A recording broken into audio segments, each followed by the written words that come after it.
Hey everybody, it's Aubrey. Hello, with Dream Visions. I decided to do another video, and today we're going to discuss annoying things that people ask psychics. Yes. Unfortunately, in the psychic world, we have kind of a bad rap. There's a lot of charlatans out there that try to scam other people, and then it makes us legitimate people look really bad. So, unfortunately, when we're associated with a group like that, we're going to get asked silly questions. So I just kind of wanted to go over those questions because I know a lot of other psychics get asked these questions, and frankly, they're kind of annoying and insulting. So hopefully this kind of sheds some light on maybe what not to say to psychics, so that way we're not cringing. So one of the first questions I ask or get asked essentially is, are you a scam? Yeah.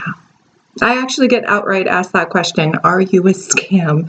How do you answer that question? I mean, even if I were a scam artist, do you think I'm going to say, yeah, I'm totally a scam artist? Like, I love ripping people off. It's awesome. I love taking money from people and making sure that they're unable to pay their electricity bills. Yeah. So the answer to that question, at least in my case, is no. I'm not a scam artist. My job is to help other people, and I'm actually really ethical in my line of work, so I make sure that people are comfortable and they get their questions answered. I'm not going to fluff anything, so I'm not here to scam anyone, obviously. So just, even if you think the person's a scam artist, don't ask, because it's just kind of rude. Just saying. The second question is, so when I tell people that I'm a psychic, they're like, what am I thinking? I'm not a mind reader. No, most psychics were not mind readers. I mean, we have kind of a general idea of what's going on with you.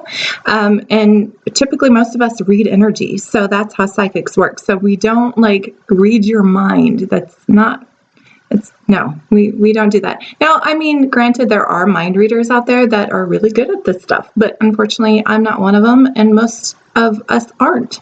Like I said, we focus mostly on energy and kind of looking at your situation. And most of us, we kind of like to switch off during the day when we're not with clients, because if we are on all the time, we would be so drained. Reading people actually takes a lot of effort and a lot of energy. And when I have like a full day of clients, like 4 to 5, I am exhausted. So yeah, the last thing I want to do is just be asked by some random stranger what they're thinking. It's not going to work. Sorry. That's not how we work. A third question essentially is pretty much kind of on the same line as the other one. Tell me what you see. I could see a bunch of stuff. I'm going to pull up a random, like, what are you asking for, essentially? Are you asking for me to help you with a situation, or are you just asking me what I see? Because I'll pull up a bunch of random crap about you. Like, I mean, like, your brother or your cousin, or your childhood. I could pull up a bunch of different information. So definitely you have to be kind of specific in order to kind of get the answer that you're looking for. Otherwise, yeah, you're just going to get a bunch of random information. And that's still not a really good question to ask. Tell me what you see. Yeah. Oh, here's another one. It's not really a question, but a lot of times when an event will happen to a person like me, like somebody that's intuitive and kind of can foresee the future, unfortunately, we can't always see the future, if you get what I mean. It's not like everything is predictable. Again, we switch ourselves off so we don't consume too much energy, because it is very draining.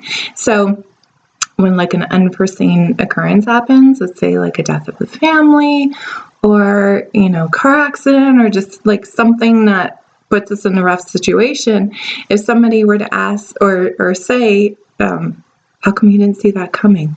Well, because I wasn't switched on. And a lot of times there are events that I can perceive beforehand or I'll have a gut feeling about. So I try to like avoid those situations. But a lot of times there's events that we can't necessarily see or predict. It's just human. We're human. We're not gods. Trying to think if there's anything else. Like basically, if you're psychic, why? I don't know, just like little quiz questions about, being a psychic. Like if you're psychic, then why can't you do this or why can't you do that? Again, we're not all seeing, we're not all knowing, we're not God, we're human too. So we don't really have the ability to see everything. And the worst thing that I can't stand being a psychic, and some clients do this too, and what they do is they try to quiz me. So can you tell me what happened 4 years ago? What? I don't understand what you're saying. Yeah, what happened between me and my boyfriend 4 years ago? I actually just got asked this question recently. Yeah, we can't necessarily do that. Like, it's just kind of a frustrating question because it feels like we're being quizzed. And it kind of turns into a game after that. So psychics, we're given this gift to help other people. So you got to understand that we're trying to do what's good for the greater good. Try to help raise the vibration of the planet, give people guidance so they can move in a good direction of their lives. Unless you're a charlatan, and then they're just like bad karma all the way. So yeah, don't quiz a psychic. Not cool. Last but not least, there was another one.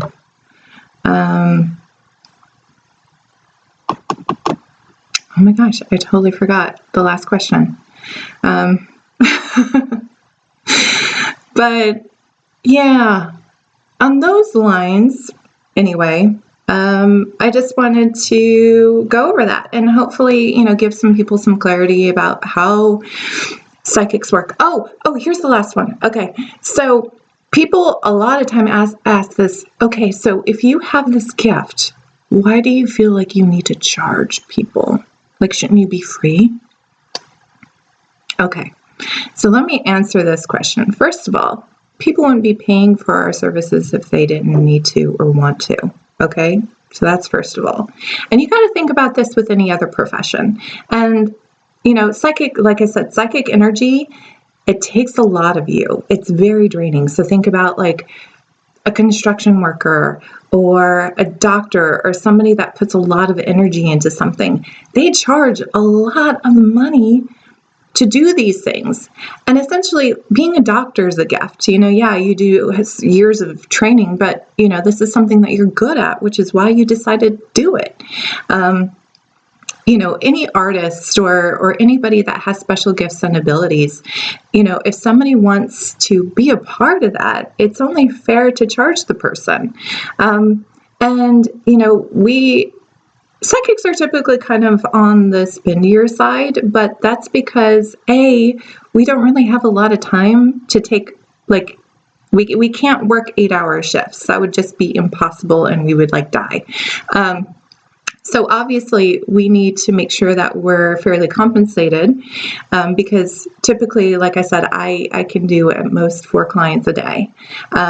So obviously if I was just making minimum wage from these people, I would not be able to make a living. Second of all, because there is so much energy that goes into the session, it's only fair to get compensated that way. And I don't charge like a whole bunch of money. It's about like $100 an hour. And it's actually not that bad. I mean, think about it. You go to a therapist and they charge around that amount if not more. And so you got to just kind of think of it that way. I mean, essentially, we're kind of therapists in our own way. So anyway, I hope this sheds some light on, the whole psychic thing, and hopefully what you shouldn't ask. If you have any questions, just kind of feel free to leave a comment or send me a message or something. You can also visit my website at dreamvisionpsychic.com, and if you're interested in setting an appointment, we can do that. All right, thanks, and thank you for tuning in. All right, bye.